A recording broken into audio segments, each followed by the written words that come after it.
picture of that. All right. So, good morning, everyone. Thanks, Ahmed, for the introduction.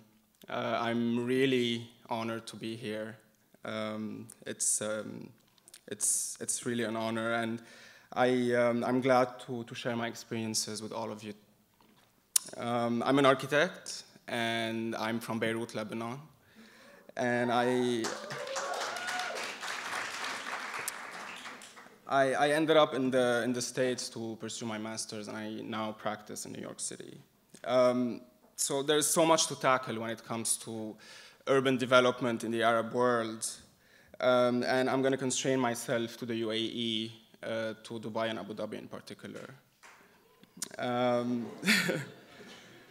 So, as we all know, those cities have witnessed remarkable growth in the past 30 years. But most importantly, they're desert cities, and unfortunately, the word desert was not taken into account with all its connotations when planning these cities. And in my mind, they were built over a very unsustainable model. So, Dubai essentially was transformed from a very sleepy fishing village to an international financial district over the period of 30 years. And in the early 60s, the population was around 20,000. And in 66, when oil was discovered, it basically went through an unprecedented building boom. So Dubai went from being a desert city to a city that's thirsty for development. And that's what I'm interested in. I'm interested in the fact that the contemporary Arab city became a metaphor or a symbol of power and development while completely neglecting its inherent territorial qualities, in that case, the desertic qualities. Today, Dubai looks like this, and its morphology is fabricated. It's a stage set. This is a view of Sheikh Zayed Road in Dubai. And Dubai became, in that context, Dubai became an expanding, profitable markets for architectural firms, where collection, families, and hybrids of towers have emerged from the sands. 41 miles of beaches have disappeared to make space for the building boom, where shiny towers and infrastructure highways have been cutting and fracturing the territory. So, within this changing landscape, the process of modernization has destroyed many of the distinctive qualities of Dubai as a desert city. At a theoretical level, I personally think there's something very irrational to actually build in a desert. It's as if man is actually trying to reverse nature and to actually reverse very harsh climatic conditions. But history has proved this wrong. And many cities, many Arab cities have been built in deserts, such as Cairo in Egypt, or Amman, or Fez in Morocco. Irrespective of their location on the globe, these desert cities displayed geographical and typological similarities.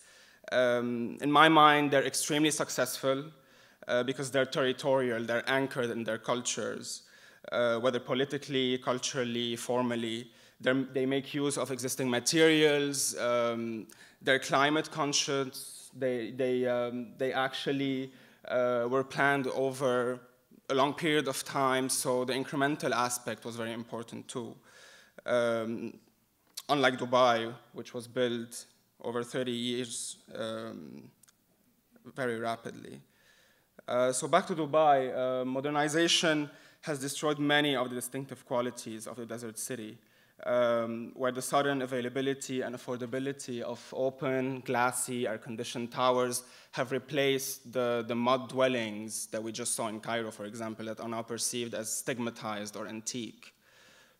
Another element which actually makes what Dubai is today is water. And water has been magically abundant with the use of new technologies. It's been drawn from deep beneath the earth, from faraway rivers, from the sea itself. This slide actually is an aerial view of Abu Dhabi. Abu Dhabi is a bit different than Dubai in the sense where it's actually trying to preserve its own culture. It's interested in its own territory, but it's only to show you that water is actually being drawn from the ocean inland to cater these new cities. A third element which also contributes to what makes the desert city today is motorization, where once inaccessible desertic areas are now accessible by cars, and where camels have been replaced by Land Rovers.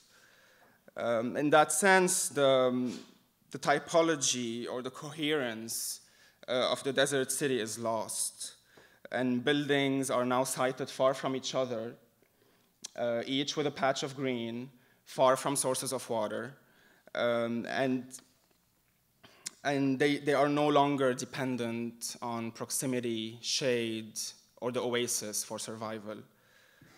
So the argument that I raise here is as follows. Technological change presents a compelling dilemma for the designer or planner who remains interested not only in desert city form, but also in the environmental relationship present between settlement, water, climate, and geography that once characterized these places.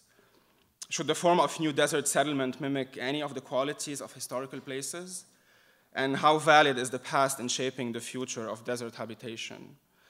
To better answer these questions, I'm going to take you guys through a research that I did at the Harvard Graduate School of Design, where I was looking at the city of Al Ain, which is part of the Abu Dhabi Emirate. It's equidistantly distant from Dubai and Abu Dhabi, and it sits at the border of Oman. And basically, it's known for its oasis. It actually has 7 oases, and it's actually the royal city where the royal family is from. So this is actually a view of Al Ain in the 60s, and you can actually see the intact oasis and very early forms of development. Highways and urban blocks.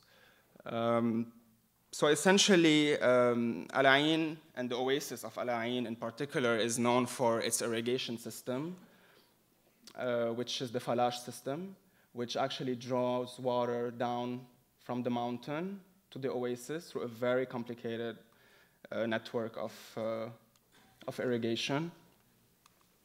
And it actually creates a very diverse ecosystem, which is actually very interesting.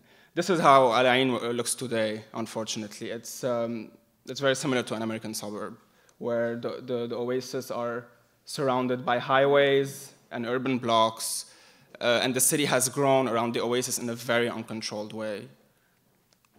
And that was actually the interest, my own interest behind the project. It was actually looking at the interface of the oasis with the city and how actually to mitigate this interface. So I looked closely at the edge of the oasis. This is an unfolded diagram it's actually an unfolded diagram that shows the four edges of the oasis. And I actually was looking at the density levels and to actually try to locate some areas for potential development. So the project starts by, as I said, the oasis is surrounded by a highway, so it starts by locating the existing urban blocks around the highway, densifying them, reconnecting them to existing path with the oasis. And the third phase would be actually for the oasis to infiltrate between these blocks. And this is how the master plan looks like. So you have a densification of the existing urban blocks with the infiltration of the oasis. These areas actually allow for the development of cultural programs, and I'm going to talk about that later. So looking closely at the block, it always starts with the highway, which is activated by a retail band, a retail and commercial. The urban block is framed by hospitals and hotels, by services, an injection of cultural programs such as museums, and then residential units that actually mitigate the relationship between the oasis and the city.